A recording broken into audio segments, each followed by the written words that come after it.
어널리시스 페이지 쪽에서 로드 케이스부터 중요한 사항들을 설명을 드리겠습니다.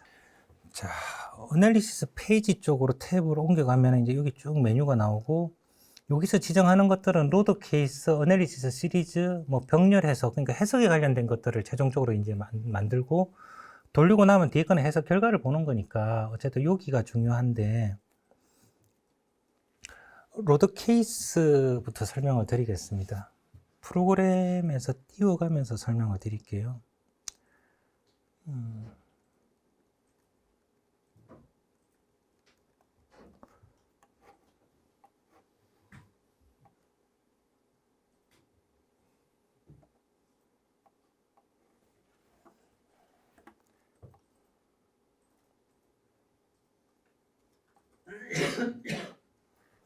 자, 로드 케이스를 들어가면은 위에 화면처럼 해석에 따라서 선택해야 되는 로드 케이스 타입이 있습니다. CSI 계열 제품들은 해석 종류를 먼저 지정하게끔 되어 있어요. 그래서 우리가 그냥 비선행 시간 이력 해석을 한다 그러면 두 가지 하중만 있으면 되는 거죠. 결국은 중력 하중과 지진 하중. 그래서 중력 하중은 그래비티라고 로드 케이스 타입이 지정이 되어 있습니다. 그래서 중력 하중에 대한 로드 케이스는 그래비티를 들어가시면 되는 거고, 푸시오브 해석은 요 푸시오브 들어가면 되는 거고, 다이나믹 어스케이크에서 비선행 시간 이력 해석을 하는 겁니다. 응다 스펙트럼 해석, 그 다음에 로딩과 언로딩 하는 사이클릭으로 하는 거, 왔다 갔다 하는 거, 이제 그 푸시오브 해석도 있고, 다이나믹 포스가 아마 기계 진동이라든가 이런 해석들, 아마 풍화중에 대한 성능 기반 해석을 할 때도 다이나믹 포스 쪽으로 들어가야 될 겁니다. 왜냐하면 다이나믹 어스케이크에서는 지진파를 입력하는 형태로 그냥 무조건 정의가 되어 있거든요. 그래서 그렇게 보시면 되고요. 그럼 일단 중력 하중부터 묘사를 해야 되잖아요. 그럼 그래비티를 로드 케이스에서 그래비티를 선택한 다음에 이제 중력 하중 로드 케이스를 하나를 만듭니다. 자, 그냥 얘도 그래비티라고 하나를 만들어 보겠습니다. 자, 만들고 나면 이제 이 로드 케이스 창에서는 내가 로드 패턴에서 미리 만들어 놓은 거, 아까 전에 로드 패턴 설명을 스킵을 했지만 그게 로드 패턴에 자중이냐, 등분파 하중이냐, 노달 로드냐, 뭐 수평 하중이냐 이런 하중을 정의해 놨다고 말씀을 드렸잖아요. 그것과 어널리시스 방법이라든가 여러 가지 수치 해석, 오늘 오전에 처음 설명드렸던 비선형 해석을 하게 되면 아까 전에 그 이벤트 투 이벤트 온리에서 수치 해석 관련된 개념들 있잖아요. 그거와 연관된 것들을 입력하게끔 되어 있어요. 그래서 일단 중력 하중을 그래비티로 입력한 다음에 어널리시스 메서드를 선형으로 할 거냐 비선형으로 할 거냐 지정을 해야 됩니다. 근데 권장사항이 중력 하중 해석도 논리니어로 그냥 되어 있어요. 왜 그러냐? 구조물이 정상적으로 설계가 되어 있다 그러면 그래비티 하중에 대해서 비탄성 거동을 할 리가 없으니까 리니어로 하셔도 됩니다. 근데 이제 퍼폼 매뉴얼 쪽인 거 어디 보면은 논리니어를 추천해 놓은 이유는 벽체라든가 기둥에 파이버가 입력되어 있는 경우 어떤 피복 쪽에서 미세하게 어떤 작은 하중에서도 뭔가가 비선형 거동이 발생할 수 있으니까 그냥 논리니어로 해놓고 비선형성이 없으면 그 응답에 비선형 거동이 안 나타날 거니까 그냥 디폴트를 논리니어로 하는 걸로 그냥 추천을 하고 있어요. 쓰시는 분들이. 매뉴얼이 아니라 아마 실무자들이 그렇게 얘기를 많이 하셨던 것 같아요. 그럼 비선형 해석을 하게 되면은 반복 해석을 하게끔 돼 있잖아요. 하중을 증분하면서 어쨌든 이터레이션 하는 반복 해석을 할 텐데 그거에 관련된 옵션이 이쪽인데 요거는 비선형 지진 하중에 대해서는 굉장히 비선형성이 클 거니까 복잡하게 입력을 해야 되는데 탄성 고정 하중에 대해서는 비선형성이 거의 발생하지 않을 거라서 그냥 디폴트로 한 5 정도 써주시면 됩니다. 하중을 갖다가 그냥 5등분 해가지고 정분 해석을 하겠다라는 의미로 그냥 이해하시면 되고, 첫 번째 정분을 갖다가 이벤트 발생한 후부터 할 거냐 아니면 처음부터 정분할 거냐 이렇게 구분하는 건데, 처음부터 할 필요 없죠. 이벤트 생긴 다음부터 하면 되겠죠. 이벤트에 문제가 있다 그러면은. 그래서 그냥 여기는 디폴트로 그냥 생각하시면 됩니다. 그래서 첫 번째 이벤트를 처음에 이벤트가 발생한 다음부터 보겠다. 이제 이렇게 보면 되는 거고요. 여기 리미트 스테이트 투 스톱 어널리시스 타입이 디폴트가 있고 드리프트가 있고 뭐 여러 개가 있습니다. 여기 보시면은 여러 개가 있죠. 기억하시겠지만 오전에 제가 드리프트 할 때 하나는 만들어 놓으라고 얘기를 했었죠. 그게 무슨 얘기냐면은 우리가 해석을 하는데 드리프트를 지정해 가지고 만들어 놓은 거 한 개를 갖다가 지정해 놓으면은 허용 드리프트가 만약에 2%다. 그러면은 해석을 쭉 하는데 만약에 결과에서 2%를 초과해 버리면 해석을 중단해 버려요. NG가 될 거니까. 근데 두 종류죠. 어떤 분들은 다 돌려놓고 문제가 있는지를 보고 싶은 분이 있을 테고, 어떤 분들은 문제가 있으면 해석을 빨리 종료시키고 후속 고친 다음에 작업하고, 사람들 니즈가 두 가지일 거 아닙니까? 그래서 그 드리프트 값을 초과했을 때 멈추고 싶으면 여기를 드리프트로 바꾸고 아까 그 지정했던 걸 지정하시면 되는 거기 때문에 하나는 만들어 놔야만 해석이 진행이 되는 거예요. 그걸 쓰든 안 쓰든 상관없이 이 기능에 대한 것 때문에. 자, 그래서 어쨌든 그 기능 역할이고요. 자, 그 다음에 여기 보면은 로드 패턴에서 이제 하중을 가져오는 거예요. 그래서 만드는 방법은 제가 생략했지만 고정 하중을 미리 로드 패턴에서 입력을 해 놓으면은 그걸 제가 DL이라고 만들어 놓은 게 있는 거예요. 그러면 이게 전체 고정 하중 풀이라서 스케일 팩터는 1로 해서 넣어주는 겁니다. 만약에 어떤 분이 로드 패턴에서 고정 하중을 DL로 만들어 놓고 활하중을 LL로 만들어 놨다 그러면은 활하중이 25%는 하나를 더 선택한다 0.25 해가지고 애드 누르면 여기 더 생기겠죠. 예, 그런 개념으로 이해를 하시면 됩니다. 자, 로드 케이스를 하나를 만들었고요. 지진 하중은 여기서 만약에 내가 이름을 하나를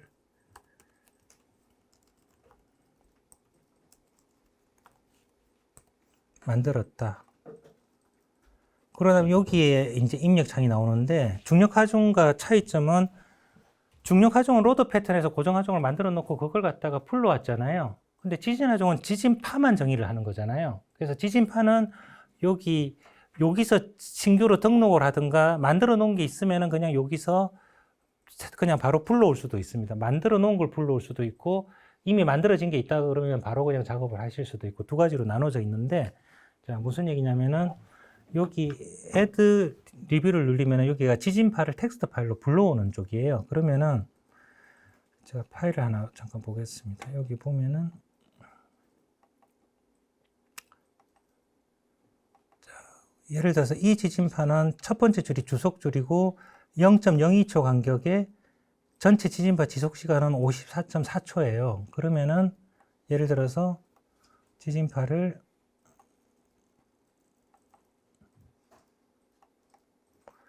불러들인 다음에 한 줄로 가속도 값만 있었죠. 그 다음에 0.02초 간격이었고 듀레이션이 54.4초였습니다. 그리고 여기 값에다가 중력 가속도를 곱하게끔 되어 있고 스킵 주속란은 하나였고 가속도도 하나로 되어 있었습니다. 자, 그리고 여기 보면은 어스케이크 그룹이라고 되어 있는데 잠깐 그냥 내가 그룹을 테스트를 하나 만들어 보겠습니다. 이름을. 그 다음에 그룹 네임을 그냥 테스트 01 테스트 여기 그룹 네임 어스케이크 네임을 여기는 02라고 해 놓겠습니다. 잠깐 봐보세요. 그리고 체크를 누르면은 잘 불러졌죠. 자, 그러면은 지금 지진파가 하나 만들어진 거예요. 그럼 지금 얘는 X방향으로 한 쌍을 만든 거죠. X방향으로 하나 지금 불러드린 거예요. 그럼 이거 몇 개 만들어야 돼요? 한 쌍이 XY니까 또 Y 불러드려야 되고, 그게 한 쌍이 되는 거고, 그걸 7쌍. 그 다음에 XY 바꿔서 7쌍. 지진 레벨에 따라서 그러면 또 14쌍이 생기니까 총 28개가 되는 거죠. 이제 그렇게 불러와야 되는데, 제가 방금 지진파를 하나 불러온 게 어디에 저장이 되냐면은,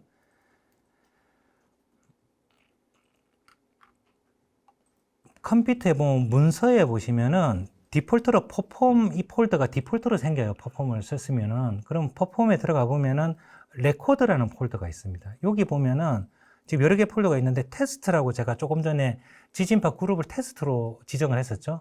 그리고 테스트 0102라고 이름을 붙였었잖아요. 테스트 02는 주석이고 테스트 01은 지금 여기 파일에 저장이 되어 있죠. 자, 그러면은 요게 지금 바이너리 파일로 저장이 되어 있는 거예요.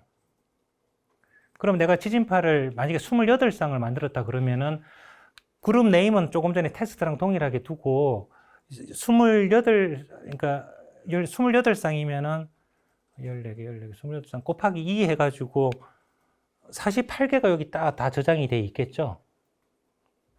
그 주의사항인데 텍스트 인풋을 한번 불러드리고 나면은 퍼폼은 무조건 디폴트로 설치되어 있는 문서의 퍼폼의 레코드 파일에 내가 만든 게 저장이 되어 있어요. 여러분들이 만약에 어떤 컴퓨터에서 작업을 하다가 내가 작업한 걸 다른 PC에서 작업하기 위해서 모델 데이터를 카피해 갔는데 지진파가 안 불러지실 거예요. 왜 안 불러지냐면은 이 바이너리 파일을 불러오는 거예요, 퍼폼은. 그래서 여러분들이 다른 PC에서 작업하실 때는 제일 먼저 작업해야 될 게 이 해당 폴더에 들어가서 이 바이너리 파일을 카피하신 다음에 얘를 문서에 거기다 다른 PC의 문서의 레코드 위치에 카피해 넣으셔야 되는 거예요. 그리고 인풋을 까신 다음에 불러들이시면은 매칭이 되면서 불러지는 겁니다. 이해하시죠? 저희한테 기술 지원 요청하실 때도 이 바이너리 파일을 같이 보내주셔야 돼요. 텍스트 인풋이 중요한 게 아니라 1차로 불러드리고 나면은 이 바이너리 파일의 지배를 받는 겁니다. 지금 요 앞에 해당 폴더가 테스트 폴더가 아까 전에 퍼포먼스 지정을 했는 건데 요 이름을 바꾸시면 또 안 불러져요. 처음에 정했던 게 기록으로 다 인식을 하고 있기 때문에 주의하셔야 되고, 그러면은 지금 여기서는 만들었는데 만약에 미리 만들어 놓은 지진파가 여러 개가 있다. 그럼 여러분들 여기 가서 불러오실 필요 없이 여기에 그룹을 테스트로 선택한 다음에 내가 지금 만든 거 있잖아요. 그걸 불러올 수가 있는 거예요. 미리 만들어졌다 그럼 바이너리 파일 그 폴더에서. 이해하시겠죠? 예. 자, 지진 파일 지금 하나만 불러드렸는데 그럼 여기에 있는 게 또 조금 전에 봤던 중력 하중에서 봤던 거와 같은 겁니다. 결국은 지진 파일 불러온 다음에 토탈 우리가 비선행 시간 이렇게 해석해야 될 지진 파일의 듀레이션이 토탈 타임이 54.4초였잖아요. 그죠? 적분할 간격을 입력하는데 보통은 이제 지진파 간격이랑 유사하게 할 테니까 0.02초 간격으로 만약에 넣었다. 이렇게 되는 거예요. 그 다음에 여기 옆에 있는 거는 고정하중 해석할 때와 똑같이 해석을 드리프트 기준으로 자를지 또는 뭐 백본 커브에서 X 포인트 넘어가면 해석을 멈출지 이런 것들이니까 동일한 옵션인 거예요. 그래서 이것도 마찬가지고요. 얘는 결과를 갖다가 요 타임 스텝이 0.02초면 요 간격대로 저장할 거냐, 2배로 바꾸면은 하나씩 스킵하면서 0.04초 간격으로 저장하겠다 이런 의미잖아요. 그리고 만들어 놓은 지진파를 지금 제가 지진파 하나만 만들어서 그런데 X방향, Y방향으로 설정한 다음에 지진파 스케일 팩터를 만약에 입력한 지진파가 이미 매칭 작업까지 다 끝난 거면 그냥 스케일 팩터 1로 하면 되는 거고, 지진파를 갖다가 다이렉트 스케일링 할 때 스케일 팩터가 0.8이었는데 그걸 지진파에서는 안 건드렸다. 그러면은 여기다가 입력할 수도 있겠죠. 어쨌든 요거는 간단한 겁니다. 그래서 제일 중요한 입력은 요거예요, 요거. 요 값이 뭐냐. 이게 오전에 설명드렸던 그겁니다.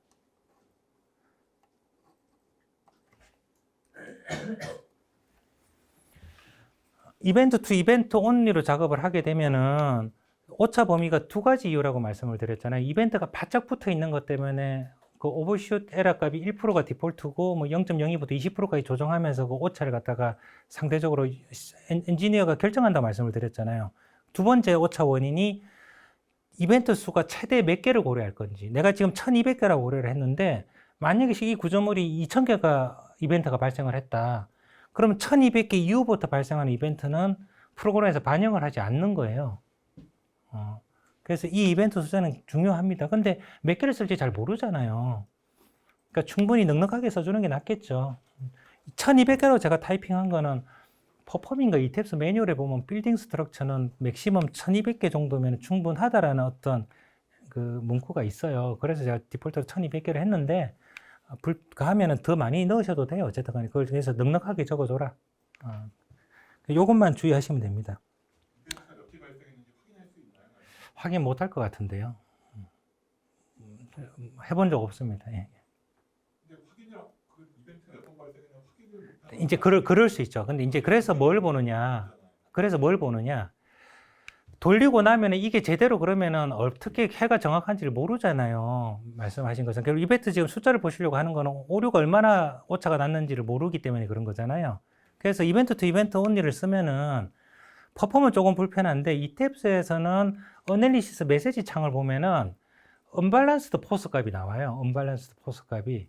그게 퍼센테이지 값으로 찍히는데 그게 만약에 0.02로 찍혔다. 그럼 2% 오차가 있다는 얘기예요. 근데 2로 찍혔다. 그거는 200% 오차가 생겼다는 얘기예요.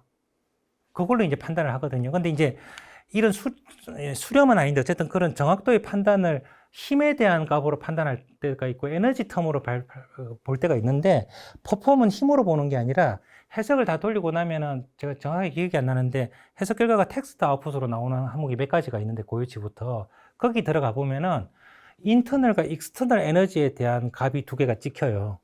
그래서 그 두 개 값을 비교하셔가지고 오차율을 보셔야 돼요. 만약에 그게 엄청나게 크게 난다. 그러면 모델링에 문제가 있던가 또는 이 이벤트 문제 때문에 오차가 상당히 크게 생겼다라는 걸 얘기를 하는 거예요. 그래서 조금 불편하시죠. 이 탭스는 애널리시스 메시지 보면 바로 직관적으로 최종 각 스텝에서 맥시멈 언밸런스드 포스 값이 나오는데 퍼포먼 텍스트 아웃풋에 보시면은 인터널, 익스터널 에너지 값이 있어서 그 두 개를 빼가지고 전체 기본값으로 나누시던가 해가지고 오차 값이 어느 정도인지를 보셔야 됩니다. 제가 최근에 기술 지원한 것 중에 값이 이상하다라고 보낸 게 있는데 댐퍼가 생소한 거라서 검토 봐주기 힘든데 그냥 일단 답변 보낸 게 뭐였냐면은 제가 그게 이탭스였나? 퍼폼이 아니라 어쨌든 돌려놓는데 언밸런스드 포스를 보니까 200% 이상 오류가 떴더라고요. 근데 이제 그분은 그 수치 해석에서 그 수치가 뭘 의미하는지를 모르니까 그냥 넘어가신 거예요. 그러니까 애초에 아예 엉망이었던 거죠. 그러니까 수렴이 안 된 상태에서 결과가 믿을 수 없는 결과 값이었던 거죠, 애초에.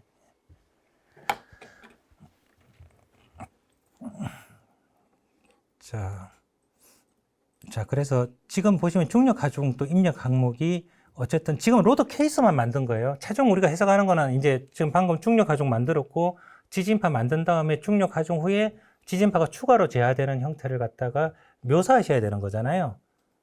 지금은 그까지 한 건 아닌 거죠. 그냥 중력 하중 케이스 만들었고 지진 하중에서 지진파별로 이제 불러와가지고 이런 걸 갖다가 28개를 만들어야 되겠죠. 그 로드 케이스만 이제 그 상태인 겁니다. 자, 그러면은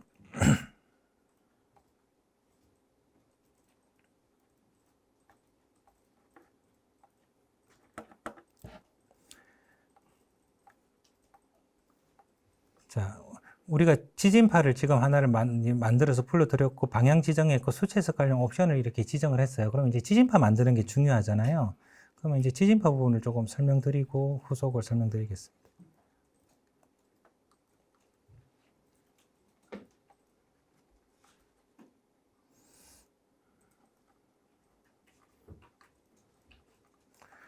어, 129페이지부터 넥스웨이브 설명이 있는데 그거는 여러분들이 시간 되실 때 PPT를 한번 보시면 되고요. 프로그램을 바로 띄워서 지진파 개념에 대해서 간단히 설명을 드리겠습니다. 자, 넥스웨이브 실행시키신 다음에 뉴를 만들면 이런 초기화면이 뜨는데 우리가 지금 지침에서 제공하고 있는 지진파를 만드는 방법은 세 가지 방법이 나와 있는 거예요. 세 가지 어떤 걸 쓰든지 간에 타겟 스펙트럼에 부합되는 지진파를 만드는 거지 않습니까? 그러니까 일단 응답 스펙트럼에서 내가 코드 베이스면 KDS 기준으로 일단 S4 집안이라고 가정을 해보겠습니다. 그래서 타겟 스펙트럼을 만들었어요. 그 다음에 우리가 하고 싶은 거는 역사 지진파를 이런 프로그램을 쓰지 않는다 그러면은 여러분들이 피어 센터 들어가서 지금 조금 전에 만들었던 스펙트럼을 갖다가 지정을 하시고 여러 가지 뭐 어떤 입력 값들이 있죠. 무슨 가속도 범위라든가 지진 규모라든가 이런 것들 여러 가지 입력을 하시면은 피어 센터에서 그 스펙트럼에 가장 유사한 지진파를 쭉 나열해 주죠. 그죠? 근데 그 나열된 지진파는 실제 그 지진파가 그거랑 유사하다는 게 아니라 그 나열된 지진파의 옆에 보면 스케일 팩터들이 있어요. 그 스케일 팩터를 곱했을 때 우리가 얘기하는 코드 베이스 스펙트럼과 어쨌든 입력한 조건에 부합되는 지진파라는 얘기인 거잖아요. 그죠? 그래서 프로그램을 사용하실 때는 예를 들어서 유저 인풋에서 피어 센터에서 그렇게 구한 지진파를 불러와야 되는데 여러분들이 저희 제품을 쓰시는 경우에는 저희가 국내 집안 조건이라든가 여러 가지 변수에 따라서 피어 센터에서 지진파를 다 긁어와서 데이터베이스화 시켜놨어요. 사실은 지진파를 선정할 때 타겟 스펙트럼에 아주 밀접한 지진파, 그 다음에 고주파수 성분을 많이 가지고 있는 것들 또는 저주파수 성분을 많이 가지고 있는 것들 여러 가지 특색이 다른 지진파를 가져와서 7쌍을 에버리지 하는 거잖아요. 어떤 지진이 올지 모르니까. 그래서 강진 지역에서는 어떤 지진파냐가 굉장히 중요한 변수일 수 있는데 우리나라에서는 그렇게까지 하는 게 아니라 어쨌든 욕구만 만족시킨 지진파를 찾는 거잖아요.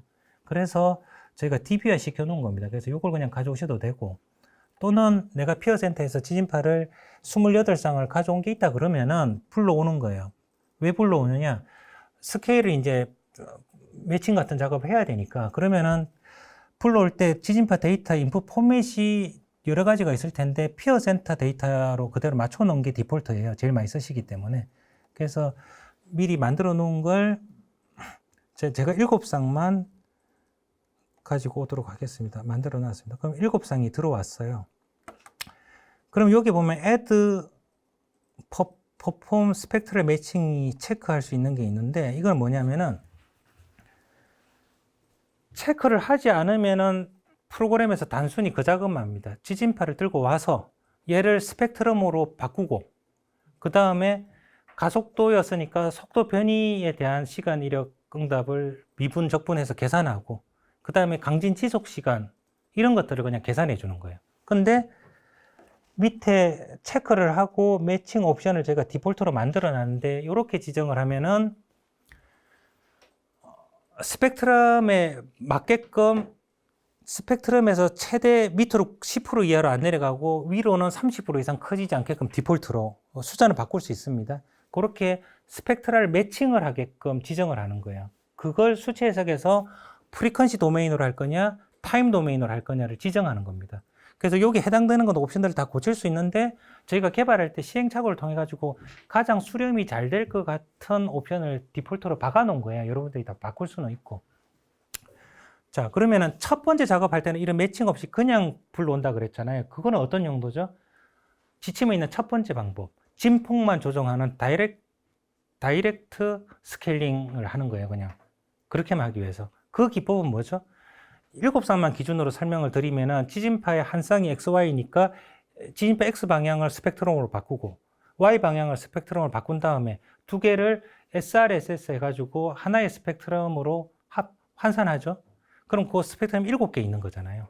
그럼 7개를 에버리지 한 다음에, 그죠?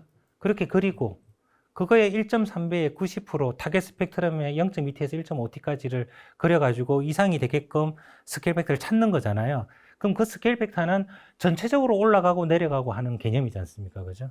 예, 그런 거죠. 그 용도로 하려면은 오리지널 지진파에서 스펙트럼을 만들어야 되잖아요. 그죠? 그 용도고, 지침 두 번째 있는 거를 보면은 스펙트럴 매칭을 해가지고 그거에 대해서 똑같이 작업을 하는데 1.3배의 90%가 아니라 80인가 110인가 그렇게 되어 있죠. 그 용도로 쓸 때 스펙 만들기 위해서 지진파를 스펙트럴 매칭을 하는 겁니다. 세 번째는 자유장 해석을 한 결과를 가져오는 건데, 저희 프로그램에서 아직 자유장 해석은 들어가 있지 않기 때문에 그거는 자유장 해석을 한 정폭된 지진파를 들고 와서 후속 작업을 하면 되는 거고요. 자, 그래서 OK를 누르시면은, 또 설명이 빠졌구나. 그럼 프리퀀시 도메인이랑 타임 도메인은 무슨 차이가 있냐? 프리퀀시 도메인이 먼저 개발된 방식이에요. 어떤 방식이냐면은 지진파를 FFT를 해가지고 진폭과 위상으로 분리를 하는 거예요, 텀을. 그러면서 위상은 건들지 않고 진폭 쪽을 스케일링 작업을 하면서 타겟 스펙트럼에 맞춰가는 겁니다. 장점은 뭐가 있죠? 지진파의 위상 특성이 변하지 않으니까 전체적인 진폭에 대한 값만 바뀌고, 그럼 파의 특성이 유지된다라는 장점이 있는 거예요. 그래서 먼저 만들어진 방법이고, 선형 기반의 FFT를 했으니까 프리퀀시니까 선형 기반입니다.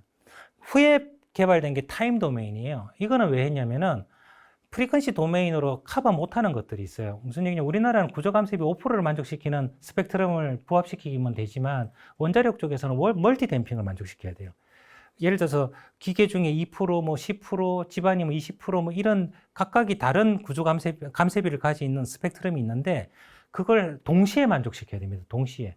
근데 댐핑이 달라지면은 프리퀀시 도메인으로는 동시에 만족시키는 수치 해석을 찾을 수가 없어요. 그래서 타임 도메인은 타임 웨이브렛이라는 단위 펑션을 갖다가 제한을 시키면서 작업을 하는 건데, 멀티 댐핑을 만족시킬 수는 있지만 위상이 흐트러지는 단점이 있습니다.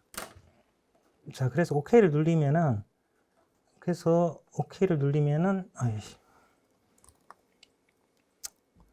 처음은 오리지널 원 지진파를 스펙트럼만 만드는 작업들이 쭉 진행이 되고요. 두 번째는 스펙트럴 매칭을 작업을 하는 겁니다. 두 번째 작업이 더 시간이 오래 걸리겠죠. 스펙트럴 매칭을 하고 있으니까. 그래서 카운팅이 되고 있습니다. 지진파 14개니까, 7쌍 14개니까 지금 카운팅이 되고 있고,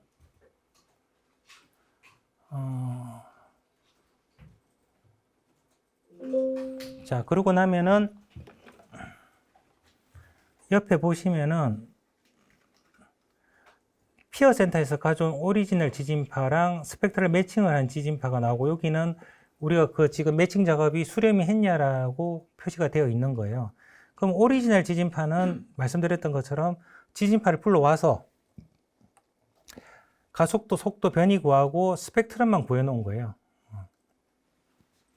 그런 거 보면 여기 빨간 게 원지진파의 스케일 팩터고, 응답 스펙트럼이고, 빨간 게 우리 지금 타겟 스펙트럼인 거고, 아마 지금 녹색으로 해놓은 게 우리가 아까 전에 그 제한 조건 90에서 130 그냥 그걸 그려놓은 걸 거예요.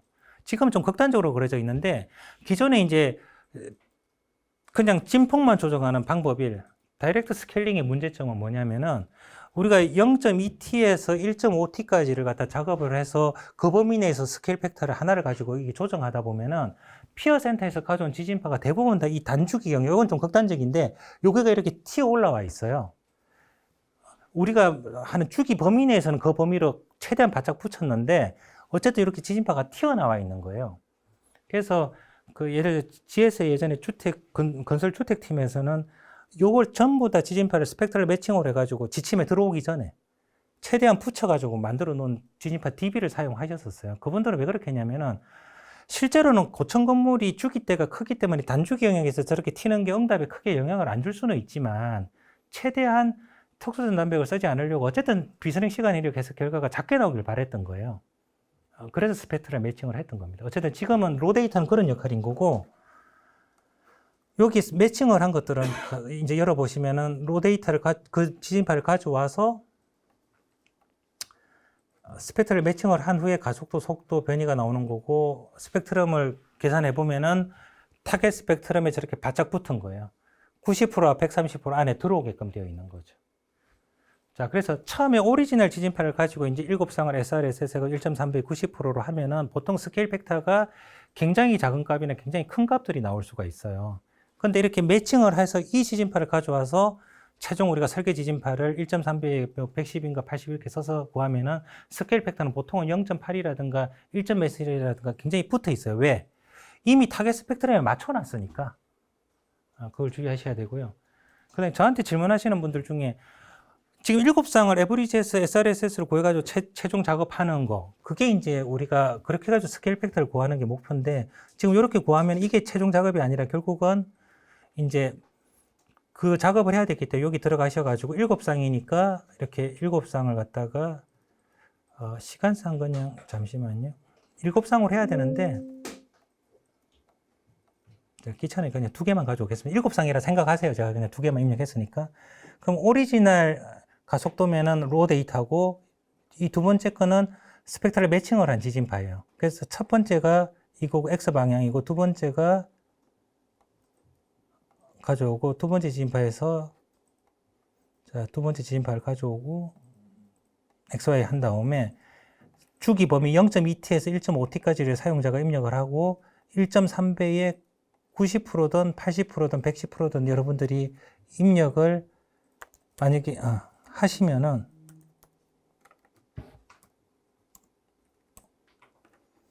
그래서 계산을 수행하면은 그 구간에 그걸 만족시키기 위해서 스케일 팩터가 1.007을 곱한 값이 들어와야 된다라는 겁니다. 이게 이제 최종 우리가 지진파 선정 보고서에 들어가는 거죠. 그럼 이 그래프를 갖다 보고서에 보통 실는데, 여기 엑스포트 투 엑셀 들어가시면은 여기서 내보내시면 이 지금 그래프의 로 데이터가 엑셀로 나가요. 그럼 여러분들이 그걸 이용해서 회사에 맞는 그래프로 수정 보셔도 되는 거고, 그 다음에 이 스케일 팩터가 곱해졌을 때 이제 테이블 지진파, 수정된 지진파 테이블이라든가 그래프를 보실 수가 있고, 그 다음에 여기 엑스포트로 지진파를 내보내시면 텍스트 파일로 나갑니다. 그러면 이제 이게 설계 지진파니까 조금 전에 보여드렸던 퍼폼에 불러 들어온 지진파가 되는 거죠. 그 다음에 이제 1.007 때문에 설명을 드리면은, 이게 스케일 팩터인데, 그 성능 기반 내진에서 보고서를 보면은 어떤 데는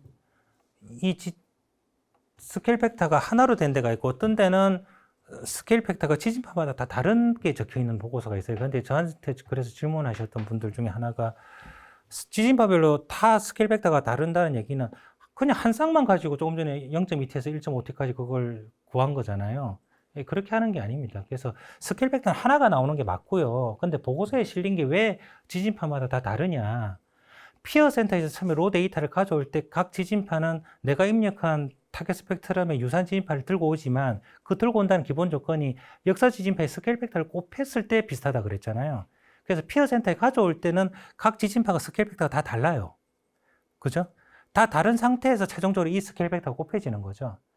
그래서 피어 센터에서 가져올 때 로 데이터에 스케일 팩터가 이미 곱해진 거라 그러면은 단일 스케일 팩터만 남는 거고, 각각 가져온 다음에 그 스케일 팩터를 별도로 곱해 주셨으면은 그 스케일 팩터에다가 1.007이 곱해지니까 지진파마다 스케일 팩터가 달라지겠죠. 그런 차이입니다. 추가로 1.3배의 90%, 110%, 80% 보는데, 그럼 1.3배는 왜 붙는 거죠? 1.3은? X방향 스펙트럼과 Y방향 스펙트럼과 해가지고 SRSS 하잖아요. 결국 루트, 제곱 이런 거랑 같은 거예요.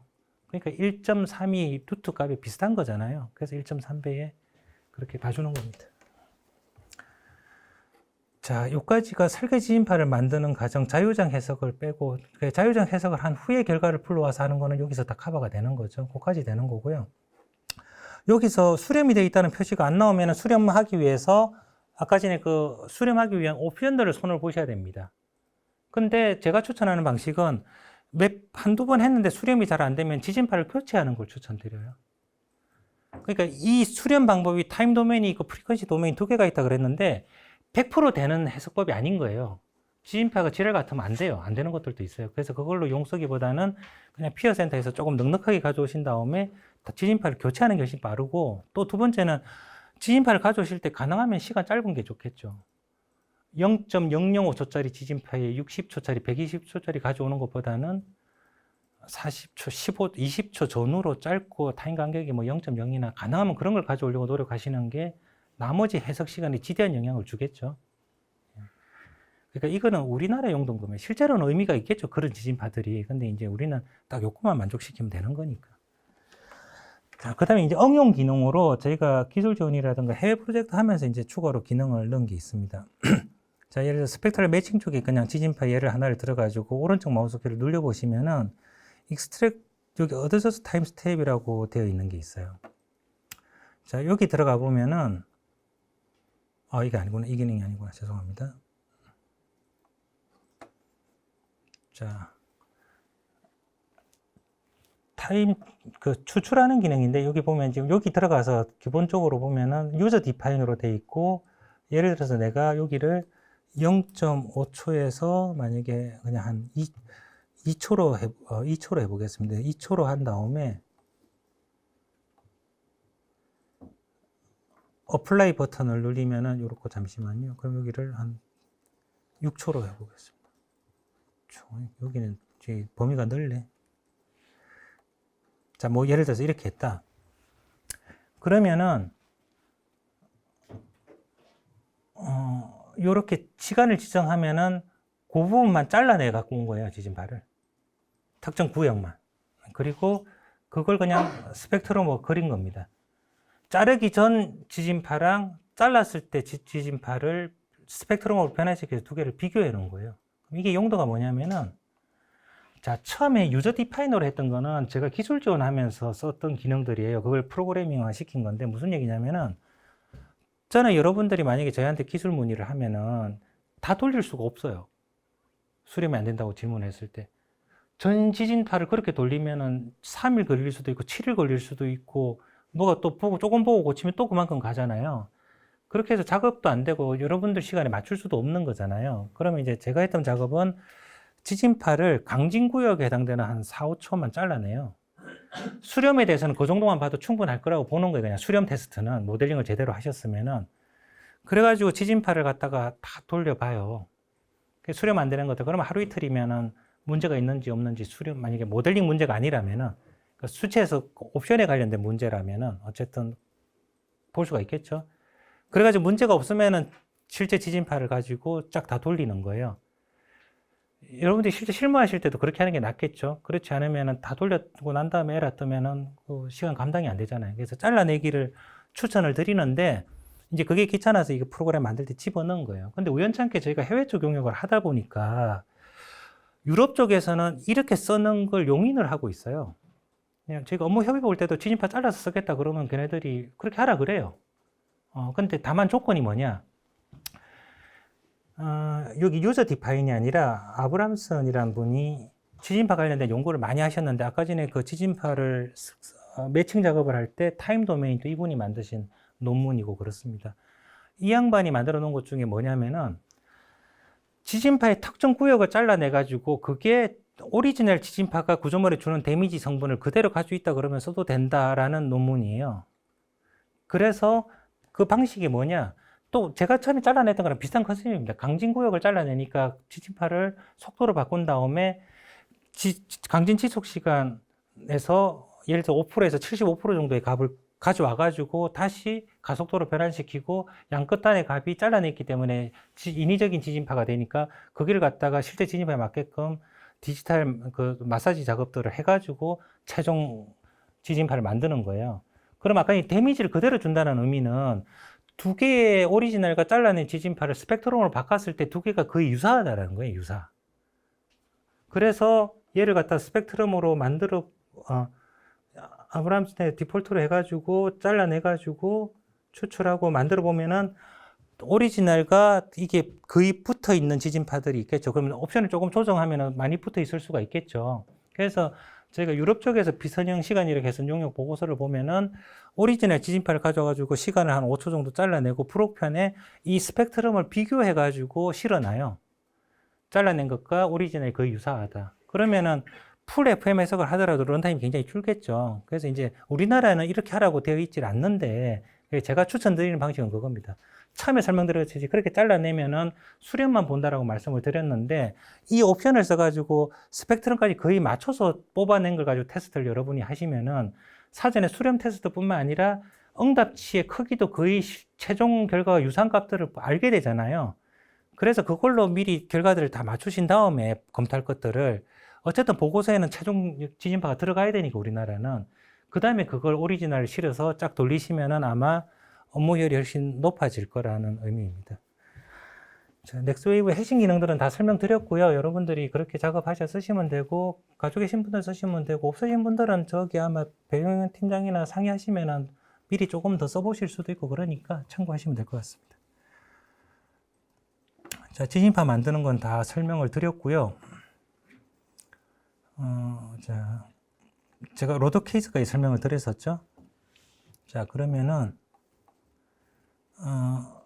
로드 케이스를 만들었고, 그 다음에 만드는 게 로드 케이스가 다 작업을 했다는 얘기는 중력 하중 로드 케이스가 있고 지진파는 28개가 입력이 되어 있는 거죠. 정상적으로 다 작업을 했다면 최소 7쌍은 있다는 얘기고요.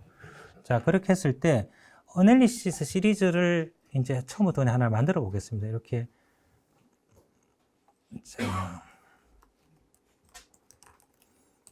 자, 어널리시스 시리즈를 하나를 만들고 뭐 테스트라고 한 다음에, 일단 여기 보면 로드 시퀀스가 있어요. 이거는 뭐냐, 스탠다드가 있고 제너럴이 있는데, 여러분들이 디폴트로 그냥 제너럴 선택하시면 되는데, 이런 의미입니다. 기능은 내가 비정형 건물이 있는데 푸시오버 해석을 해요. 예를 들어서 그럼 푸시오버 해석도 중력 방향 하중이 제한된 다음에 X 방향으로 푸시오버 해석이 있고 Y 방향으로 푸시오버 해석이 있잖아요. 그럼 로드 시퀀스를 두 가지로 볼 수 있겠죠. 중력 하중 제한된 다음에 X 방향으로 밀고 Y 방향으로 밀고, 그 다음에 중력 하중이 제한된 다음에 Y 방향으로 밀고 X 방향으로 밀 수도 있겠죠. 근데 비정형 구조물이다. 그럼 두 개 결과가 같겠어요? 다르겠죠. 왜냐하면 어느부터 작용하느냐에 따라서 구조물이 비정형이니까 미리 받고 있는 응답의 크기가 다르고, 그 응답이 비선형 고동을 일으키는 크기가 다르다 그러면은 후속 하중이 붙었을 때 거동이 달라지겠죠. 당연히. 그렇게 하중의 시퀀스의 영향을 보는 게 제너럴입니다. 그 영향을 무시하겠다. 그러면은 스탠다드를 쓰는 거예요. 그럼 그냥 제너럴 쓰면 되겠죠. 그러면 혹시 중력 하중도 시퀀스를 봐야 되는데 혹시 스탠다드로 하면 문제가 있지 않냐 이렇게 보실 수 있는데 퍼포먼스는 디폴트로 하중 타입이 그래비티가 있고 어스케이크가 있으면은 그렇게 지정할 때는 무조건 그래비티가 선행 하중으로 먹고 그 응력 상태를 기준으로 해서 후속 해석을 해요. 그래서 우리가 일반적으로 쓰는 그냥 중력 하중에 지진 하중을 제한시키는 이 타입을 생각한다면은 스탠다드로 쓰셔도 상관없습니다. 어쨌든 기본은 제너럴 이거고요. P델타 고려할 거냐? yes가 뭐 일단은 하라고 지침에 되어 있죠. 그래서 yes 해야 되고 여기 아까 설명드렸었죠. 이벤트가 바짝 붙어 있을 때 오차를 얼마나 볼 거냐? 디폴트 1%로 보겠다고 말씀을 드렸습니다. 그 다음에 이제 질량을 아까 이 노드 텀에 보면은 노달 매스를 입력할 때 매스 이름 만들고 노달 매스 입력한다 그랬잖아요. 그때 미리 만들어 놨던 게 매스 하나였습니다. 그래서 스케일 팩터를 1로 본 건데 매스를 2개 만들었으면은 여기 하나 더 지정하시면 되는 거예요. 그래서 요거는 디폴트 여기 보면은 지금 모드는 15개를 고려한다라고 지금 되어 있습니다. 이거는 뭐 여러분들이 최대가 99개니까 이게 아마 버전 8부터인가 개수가 좀 늘어나서 99개일 거예요. 예전에 더 작았는데. 그래서 여러분이 필요한 것만큼 입력을 하시면 되는 거고요. 그래서 자, 로드 케이스, 그 개념을 잘 생각하셔야 됩니다. 로드 케이스에서 개별 하중별로 만들어 놓고 어널리시스 시리즈에 들어가서 이제 하중이 연속적으로 붙는 걸 묘사를 하는 거고 그때 들어가는 인풋들은 이제 매스, 댐핑 이런 값들이 지정이 되는 거예요. 앞에 로드 케이스에서는 하중 정의하고 수치에서 옵션 관련된 것들이 들어갔었던 거죠. 그래서 그 차이가 로드 케이스 만든 다음에 로드 케이스 필요한 거 다 만들어 놓고 이제 어널리시스 시리즈에서 만들면 되는 겁니다. 자, 99개 이상 필요할 수도 있겠죠, 모드가. 우리가 직접적으로 푸니까 모드 중첩법을 하는 건 아니지만 지금 댐핑 값 쓸 때 이제 모달 댐핑 때문에 뭐 쓰는 건데, 오전에 설명할 때 조금 누락을 했었는데, 이제 응답 스펙트럼 하기 전에 고유치 해석을 하잖아요, 우리가 고유치 해석을. 그러면은 우리가 젠을 쓰든 이탭스를 쓰든 여러 가지 제품들을 보면은 고유치 해석할 때 옵션들이 있어요. 아이겐밸류 해석이 있고, 뭐, 란초스가 뭔가 그런 것들도 있고, 리치 벡터도 있고, 그렇습니다. 그러면 이제 어떤 걸 써야 되느냐? 일단 기본적으로 아이겐밸류 해석은 수치 해석 방법이에요. 그냥 특별한 게 아니라. 그러니까 산식을 보면 그런 수치 해석이 있고, 그걸 갖다가 동해석에 적용시키면 고유치 해석이 되는 거고, 선형자골 해석에 적용시키면 그 팩터가 모드 형상이 아니라 선형자골 팩터가 되는 거고, 주응력이나 이런 데 적용을 시키면 최대 최소 주응력 값들이 나오는 그냥 수치 해석 방법이에요. 근데 이제 우리가 일반적으로 부르는 고유치 해석이라는 거는 그 수치 해석 방법이 문제가 아니라 변형 에너지를 가장 적게 쓰면서 일어나는 모드부터 계산하는 방식인 거예요. 그래서 우리가 건물이면 무조건 요게 1번 모드잖아요. 이게 구조물의 변형 에너지를 가장 적게 쓰면서 거동하는 거예요. 교량은 수평으로 움직이는 게 1차 모드가 되는 거고, 그래서 발생하기 쉬운 모드부터 발생하는 거예요. 나타나기 쉬운 것부터, 저차 모드부터. 그러니까 구조물의 동특성을 정확하게 판단하는 거는 우리가 일반적으로 얘기하는 아이겐밸류 해석이 맞고, 그리고 그렇게 발생하는 순서대로 나오다 보니까 고차 모드들이 사이에 많이 껴요. 그러니까 전체 응답의 기여도는 굉장히 작은데 힌지 부재가 있으면 그 부재만 독립적으로 이렇게 막 팔랑팔랑 움직이는 그런 모드들이 있을 수 있겠죠. 그런 식으로 고차 모드들이 나온단 말이에요. 그러다 보니까 참여 질량의 90%까지 고려하려 그러면은 굉장히 많은 모드 수가 필요할 수 있는 거예요, 단점이. 근데 옛날에는 왜 저렇게 99배 또는 뭐 토목 구조물이면은 20개 이하, 25개 이렇게 막 했냐면 옛날에 모델링을 최대한 단순하게 했었어요. 그러니까 주요 모드만 나오게끔 실제 구조물 모델이 빔스틱 모델로 되어 있는 거죠. 근데 요즘은 워낙 무슨 슬래브도 달고 뭐 모델링이 난리를 치다 보니까 모드 수가 너무나 많아지는 거죠. 로컬 모드도 많아지고. 그러면 리치 벡터는 어떻게 하는 거냐? 리치 벡터는 전체 자유도계를 고려해서 그렇게 고차 모드를 포함해서 다 해석을 하는 게 아니라 하중 방향을 고려해가지고 그 하중이 유의미한 모드만 구하는 거예요. 그러다 보니까 기여도 높은 것들만 나오고 그래서 작은 모드 수로도 되는 겁니다. 그래서 리치 벡터를 할 때는 여러분들 인풋을 보시면은 그 하중을 지정한 다음에 UX 방향, UI 방향, UZ 방향 이런 방향들을 갖다가 지정을 해줘요. 왜 그러냐면은 우리가 특히 지진하중에 해석에 많이 쓰는데 리치 벡터는 지진하중은 하중의 방향이 주 방향이 XY 방향으로 온다는 걸 이미 알고 있잖아요. 그러다 보니까 그 모드만 포함시킬 수 있게끔 가속도를 UX, UI, UZ 이런 걸 넣는 거예요. 거기다 이제 RX, RI 넣으면 더 늘어나겠죠, 어쨌든. 그런 차이가 있습니다. 그리고 그래서 이제 여기 기본적으로 메시지 입력하고 두 번째 이제 모달 댐핑을 레일리 댐핑과 모달 댐핑이 있는데 모달 댐핑은 우리가 이제 지침에 있는 거는 2.5%를 적용하게끔 되어 있잖아요. 그래서 모달 댐핑 2.5%만 적용된 보고서들도 있고 예전에는 3%였던 거 그런 것 같은데요. 어쨌든 그런 보고서들도 있고 어떤 보고서에는 레일리 댐핑으로만 2.5%로 되어 있는 것들이 있어요. 그리고 최근 보고서들은 모달 댐핑과 레일리 댐핑을 섞어 쓰는 것들이 많이 있어요. 왜 그렇게 됐냐면은 레일리 댐핑은 선형 해석 용도가 주안점이 많아서 레일리 댐핑으로 고려하면 댐핑을 가다평가해가지고 해석 결과가 비선형 해석할 때 약간 문제가 있다라는 게 일반적인 논문에 나와 있는 거예요. 뭐 초플라 교수 논문에도 나와 있고 파웰 교수 퍼포먼스 3D 매뉴얼 쪽에도 나와 있고 이래요. 그러다 보니까 모달 댐핑 90%에 레일리 댐핑 10%를 쓰는 걸 추천을 하고 있어요. 그런 논문들이나 매뉴얼에 보면은. 그리고 지침 해설편에도 아마 그런 내용이 있었던 것 같은데 최종본에는 모르겠습니다. 어쨌든 그래서 만약에 내가 2.5%에 90%를 모달 댐핑으로 넣고 예를 들어서 레일리 댐핑에는 지금 정확하게 계산해서 넣는 수치는 아닙니다.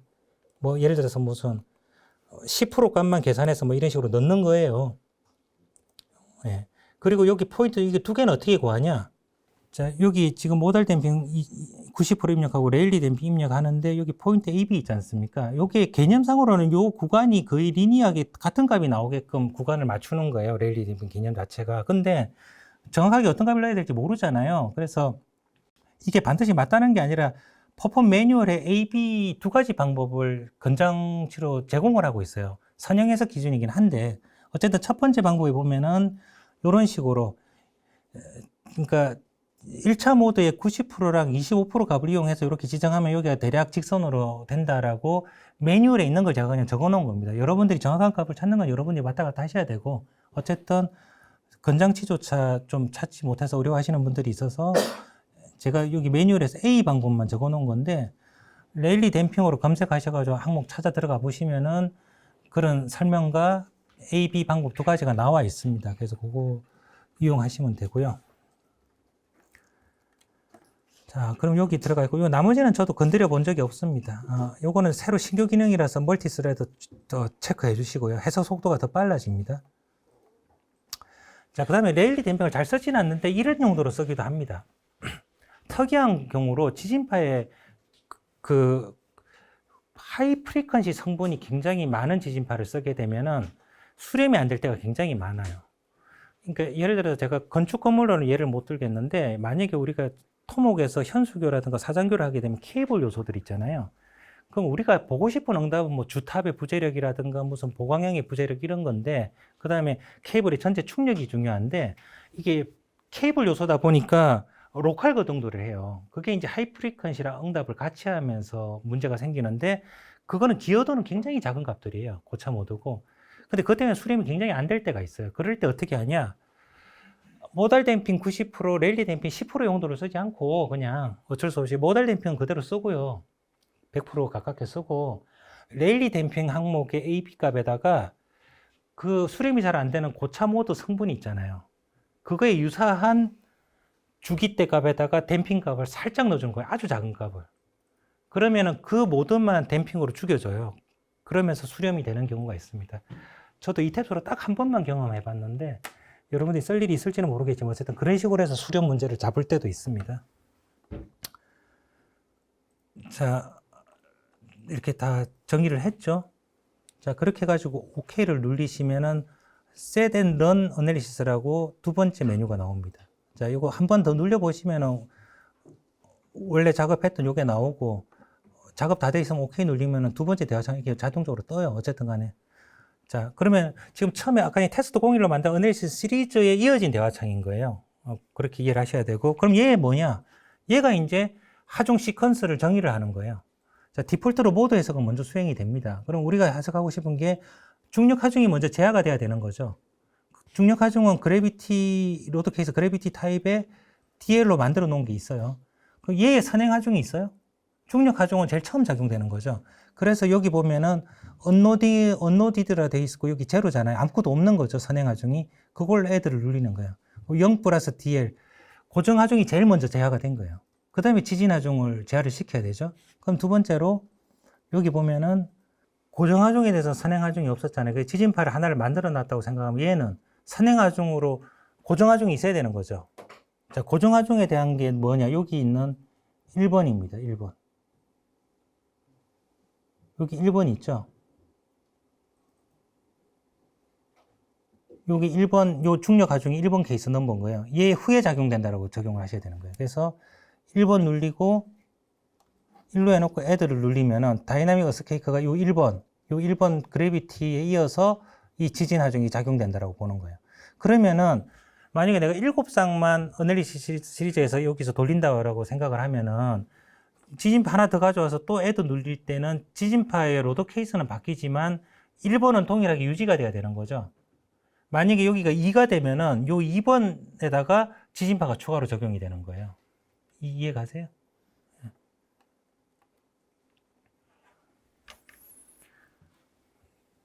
이해 가시는지 모르겠네. 예. 자, 그럼 여기 7쌍을 이렇게 만들 수도 있어요, 극단적으로. 그럼 지금 만든 거는 이렇게 그냥 고를 누르시면 해석이 돼요. 그냥 해석이 진행이 되는데, 내가 다시 어널리시스 시리즈 쪽에 가가지고 지금은 지진파 방금 하나 케이스 만든 거잖아요. 예를 들어서 추가로 하나를 더 만든다, 어널리시스 시리즈를.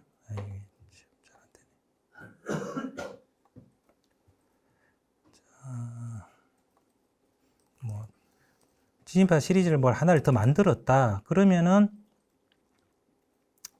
저 그냥 디폴트로 그냥 두고 뭐 2.25% 뭐 적당한 값으로 두고 두 번째 만들 또 여기 나오는 거죠, 그죠? 그럼 여기다 지진파를 두 번째 걸 만들 수 있겠죠. 이렇게 만들면 어떻게 되는 거죠? 이렇게 하라는 건 아니고 이렇게 만들면 어떻게 되냐면은 지금 하나의 시리즈마다 지진파가 하나씩만 들어간 걸 계속 만들고 있잖아요. 그러면 첫 어널리시스 시리즈가 28개가 만들어져야 되는 거예요. 그렇게 만들 필요는 없겠죠.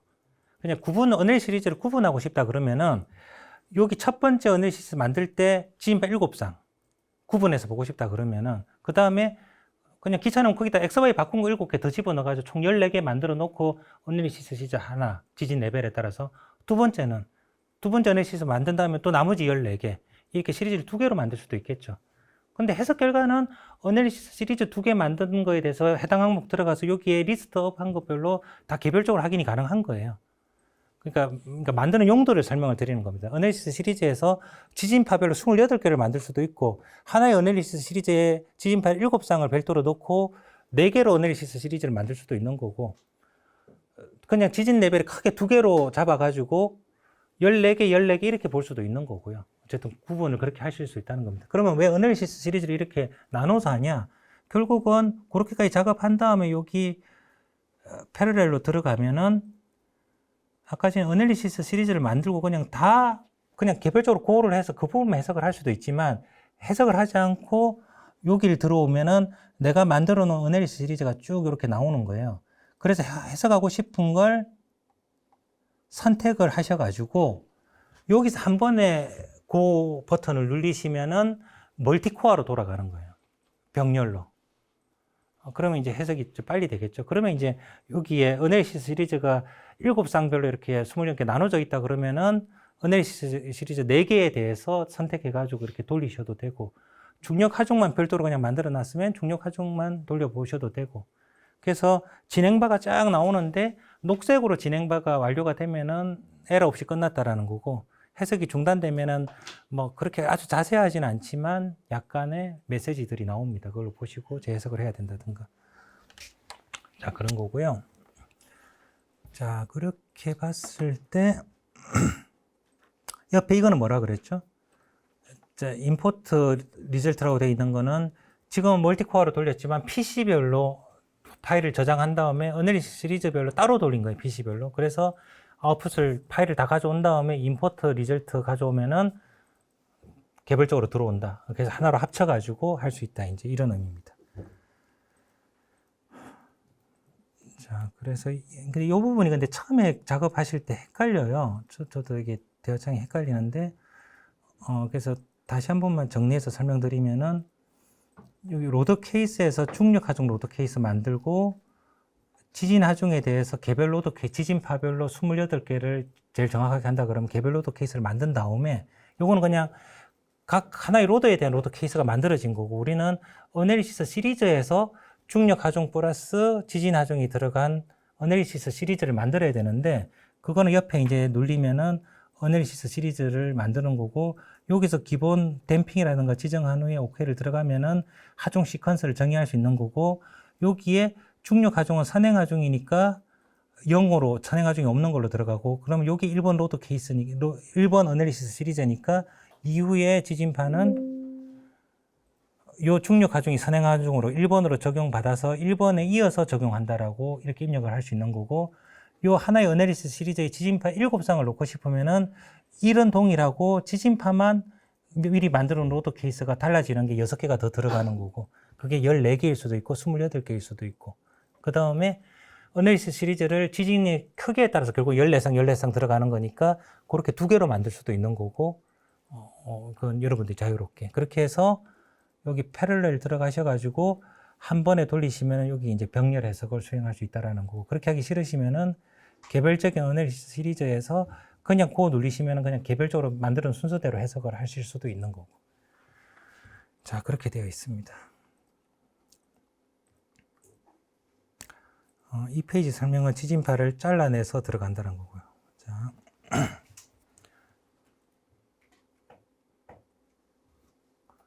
다른 파일 잠깐 불러드리도록 하겠습니다. 자, 이건 제가 미리 해석을 돌려놓은 건데,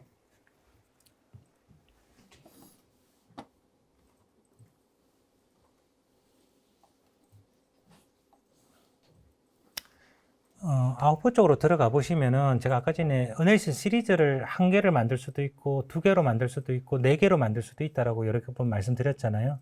그래서 결과를 볼 때 만들어 놓은 어널리시스 시리즈를 선택할 수가 있고, 그 시리즈 안에 지진파가 1개가 있을 수도 있고 7쌍이 있을 수도 있고 14쌍이 있을 수도 있다고 말씀드렸잖아요. 그러니까 시리즈를 선택한 다음에 거기 옆에 오른쪽에서 그 중력 하중에다가 지진 하중 적용된 그 케이스를 여기서 선택해서 보시는 거예요. 여기 7개가 있을 수도 있고 뭐 1개씩 있을 수도 있고 그런 개념입니다. 그래서 어떻게 만드셔도 결과 확인은 가능한데, 에버리지 하는 개념으로 봤을 때 여러분들이 어떻게 분석하는 게 구분해서 나누는 게 맞을지는 여러분들이 이제 판단해서 하면 되는 거고요. 해석 결과를 보시는 거는 예전에는 이렇게 개별 항목으로 다 들어가셔가지고 개별 항목에 대해서 최종적으로는 텍스트 파일을 갖다가 내보내는 거였어요.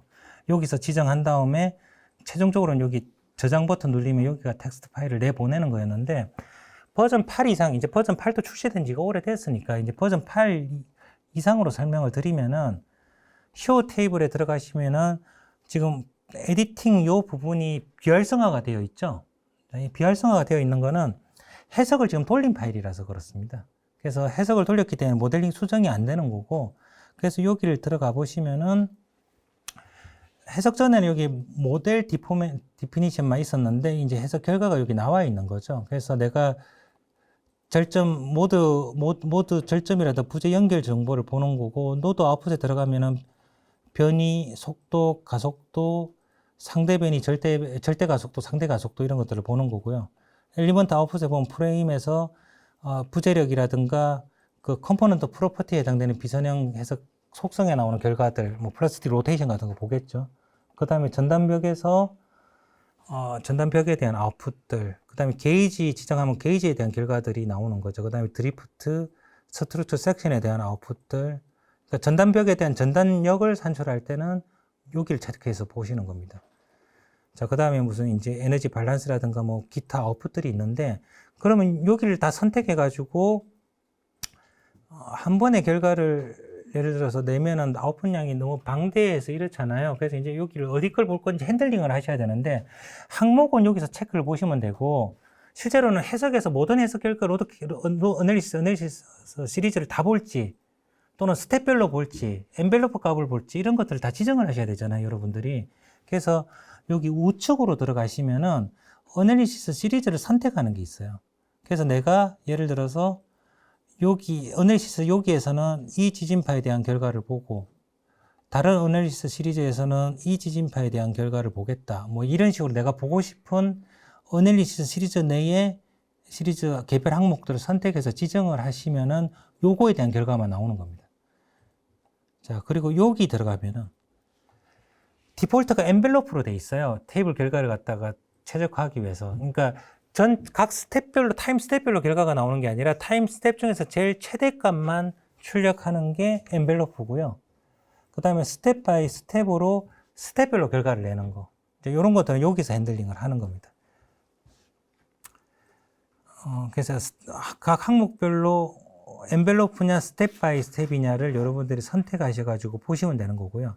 그럼 여기는 뭐냐? 자, 스트럭처 섹션도 내가 굉장히 많이 정의를 해놨을 거예요. 아마 전단벽, 그러니까 스토리에 각 해당되는,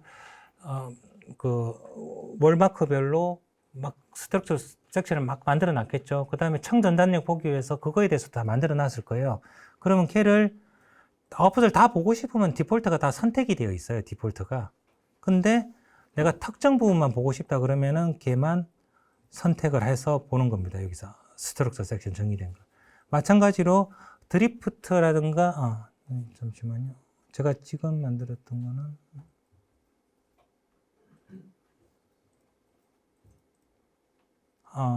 예. 그 다음에 리미트 스테이트 이거는 따라하기에서 보시라고 그렇게 설명을 안 드렸는데 그거에 대해서도 지정하실 수가 있고요. 드리프트가 있어야 되는데 제가 아마 드리프트를 만들어 놓은 게 없어서 그런 겁니다. 여기가 비활성화되어 있는데 드리프트도 1층에 대한 드리프트 또는 전체 토탈 제일 밑에서 최상단까지 해당되는 뭐 디플렉션이나 드리프트 이렇게 다 지정된 게 따로 있을 거 아닙니까? 그래서 지금 옆에 보는 여기서 보고 싶은 것들을 선택을 하시는 거예요. 그래서 그 선택된 거에 대해서 OK를 누르시면은